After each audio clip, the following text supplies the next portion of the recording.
Boa noite, Paulo Moura, cientista político, 14 de novembro de 2022, véspera das grandes manifestações patrióticas marcadas para amanhã, dia 15, dia da proclamação da República.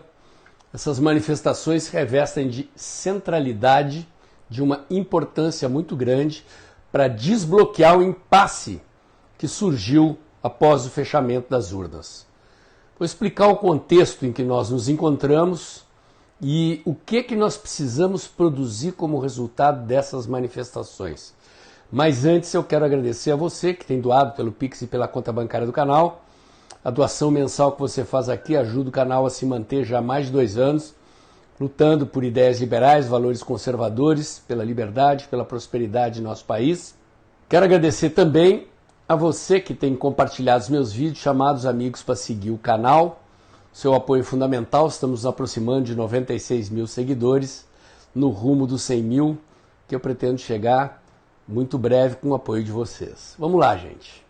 Observando de fora o jogo que está sendo jogado, é possível perceber que o sistema político e institucional brasileiro, composto pelo conjunto de todas as instituições representativas, jurídicas e políticas, a mídia, entidades representativas da sociedade, enfim, é possível afirmar que a única dessas instituições que está preocupada e levando em consideração as manifestações patrióticas é o conjunto das 3 Forças Armadas.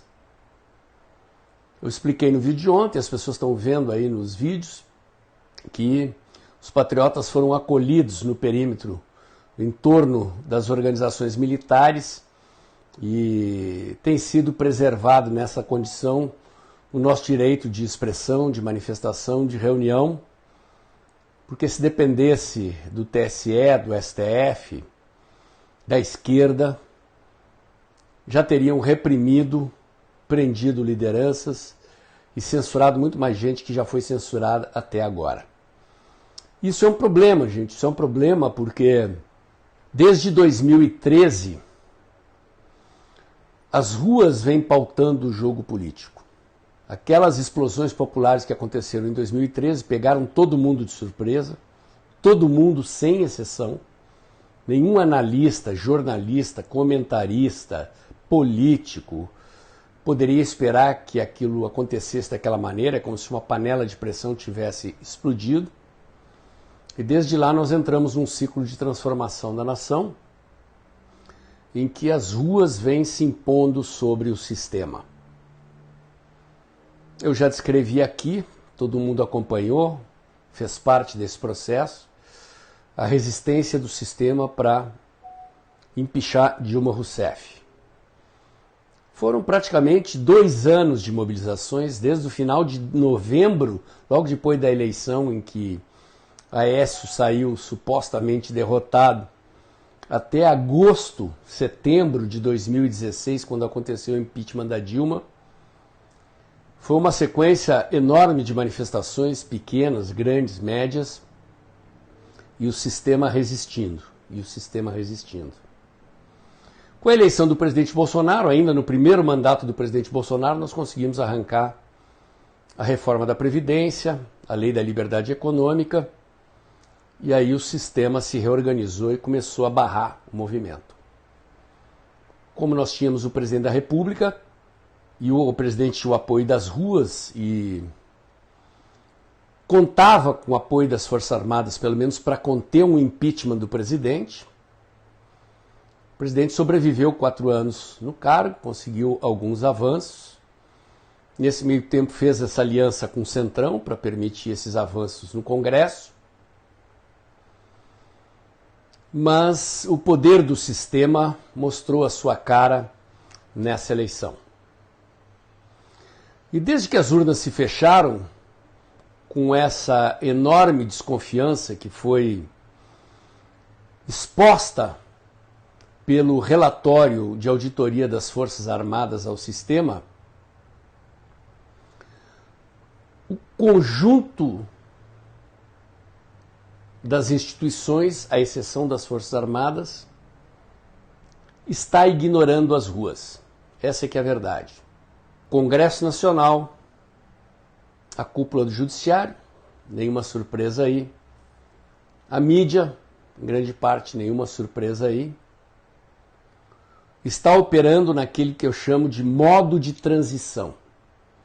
Estão todos loucos para voltar a fazer o sistema funcionar como funcionava antes.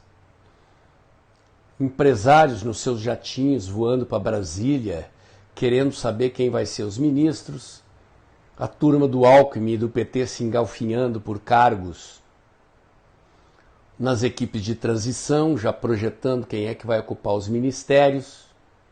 Os empreiteiros de obras públicas já querendo embutir receitas orçamentárias nas emendas do relator para retomar aquele joguinho tradicional das obras públicas anterior ao mensalão, em que os políticos iam receber a parte deles no balcão da empreiteira depois das emendas liberadas. Enfim, meus amigos, nós estamos lutando contra um monstro muito poderoso. A situação do presidente é delicada, ele está em silêncio, desde o momento em que se pronunciou publicamente depois da eleição, sem reconhecer o resultado.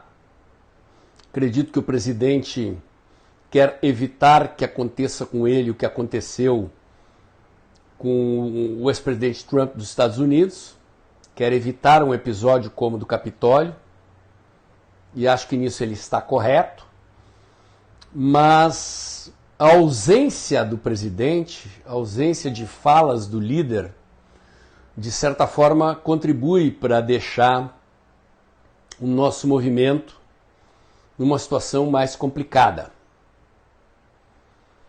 Os militares pediram acesso ao sistema de apuração, aos códigos-fonte. Até agora não houve resposta. 6 magistrados do STF encontram-se em Nova York, num evento do LIDE. Para quem não sabe, o LIDE é uma empresa de lobby empresarial pertencente ao João Dória, ex-governador de São Paulo, que aproxima empresários de empresários e empresários de autoridades políticas e do judiciário, com interesses talvez nem sempre transparentes, e os petistas torcendo para tomar posse logo.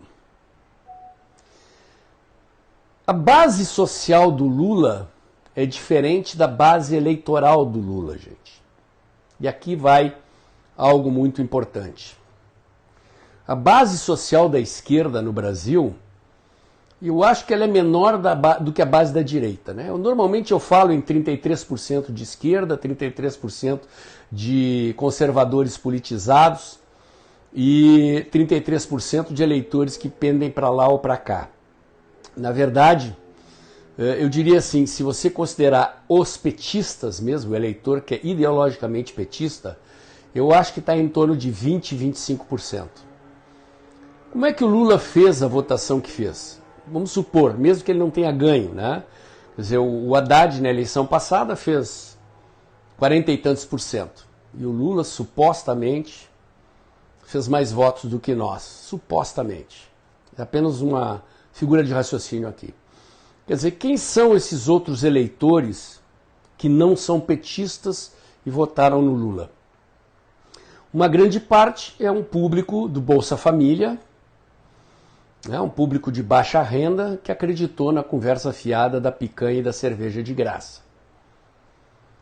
Uma outra parcela é uma parcela de eleitores que rejeitam a pessoa do presidente Bolsonaro, especialmente pelo aquele estilo que o presidente Bolsonaro tinha. O presidente mudou, mas, do meu ponto de vista, e ele mesmo reconhece, cometeu muitos erros na pandemia, na maneira de levar em consideração o medo da morte, o medo da doença que as pessoas tinham, né? Havia 2 medos, o medo de morrer e o medo de perder o emprego ou quebrar sua empresa, de falir. O presidente escolheu um e não precisaria ter escolhido um, ele poderia ter se conectado com os 2 medos. Mas enfim, isso são águas passadas, mas o fato é que isso levou uma parcela do eleitorado a votar no Lula.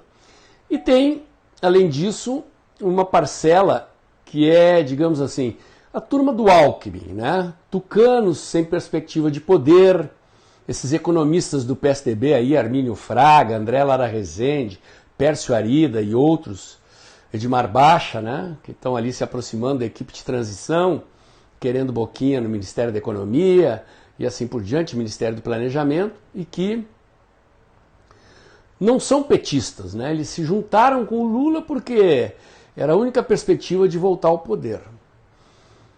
E um pedaço do mercado financeiro se iludindo, achando que o Lula ia se moderar, porque tinha botado o Alckmin e tal.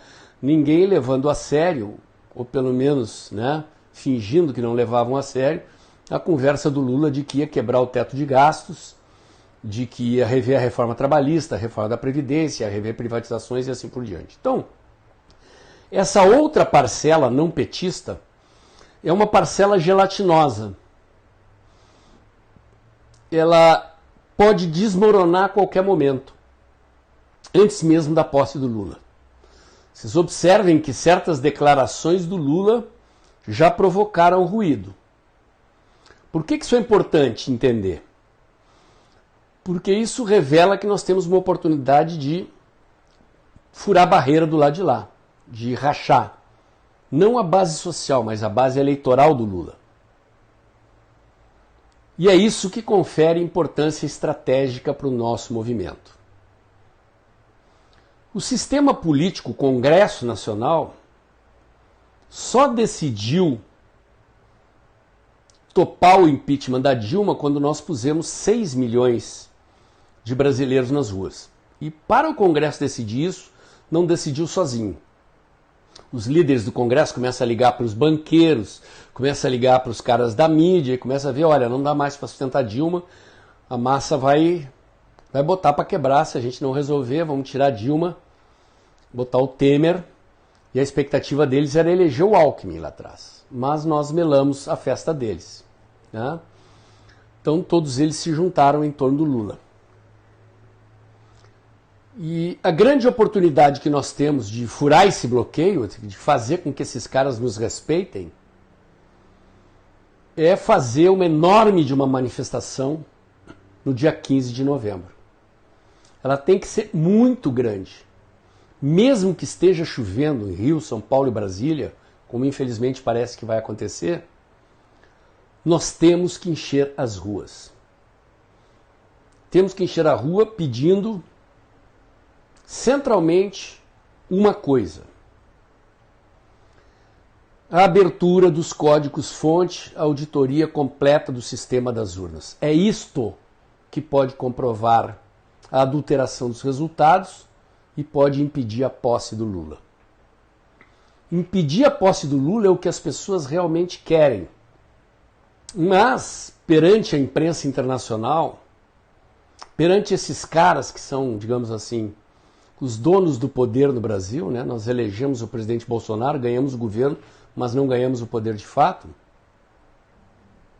Nós não existimos, o povo não existe, esse povo precisa ser reprimido, mandado para casa, e eles vão tentar seguir o barco como eles querem.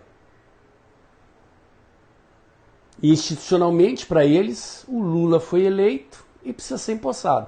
É o que dizem os magistrados do STF. Para que a gente possa impedir isso de acontecer, nós temos que gritar em alto e bom tom que nós queremos a abertura da caixa preta do sistema eleitoral. É fundamental que se entenda isso. Falei disso no vídeo de ontem e estou voltando no vídeo de hoje. Tudo mais é importante, é a luta contra a censura, a luta pelo desbloqueio das redes sociais das pessoas que foram censuradas, pela volta ao Brasil dos exilados políticos, pela reabertura dos veículos de comunicação fechados e censurados, pelo impeachment dos ministros do STF, tudo isso é importante. Mas nós só alcançaremos a vitória se nós conseguirmos provar que o resultado da eleição não correspondeu à vontade verdadeira da maioria dos eleitores. Eu estarei na rua amanhã no Comando Militar do Sudeste, fazer uma reportagem aqui para o canal Tempo e Dinheiro, do jornalista João Batista Olive, tentar, dependendo do sinal de internet lá na região, fazer algum boletim ao vivo.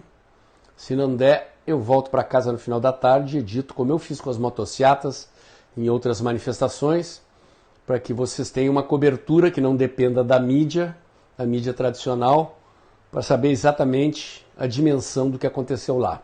Eu consegui um amigo que tem um drone para filmar a manifestação de cima, para a gente ter uma dimensão, porque aquela localização ali é muito diferente da Avenida Paulista, né? Tem muitas árvores ali na avenida, na frente do Comando Militar do Sudeste. Não é como no Comando Militar do Leste, no Rio de Janeiro, em que tem aquele calçadão enorme ali, mas vamos tentar dar uma dimensão do tamanho da coisa aqui, esperando que seja tão grande quanto eu acho que será em Brasília e no Rio de Janeiro.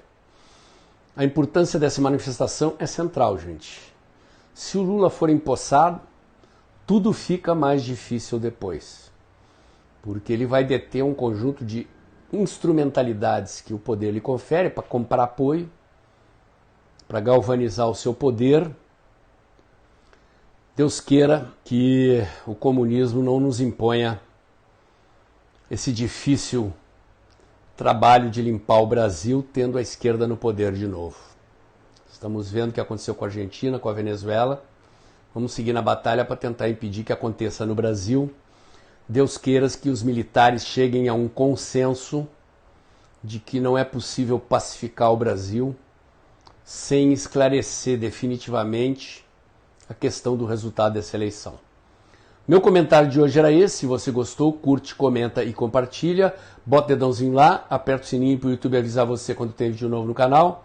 Inscreva-se aqui no meu canal, inscreva-se também nos meus canais alternativos, o Dextra by Paulo Moura do Telegram, o Dextra Jornalismo da COS.tv.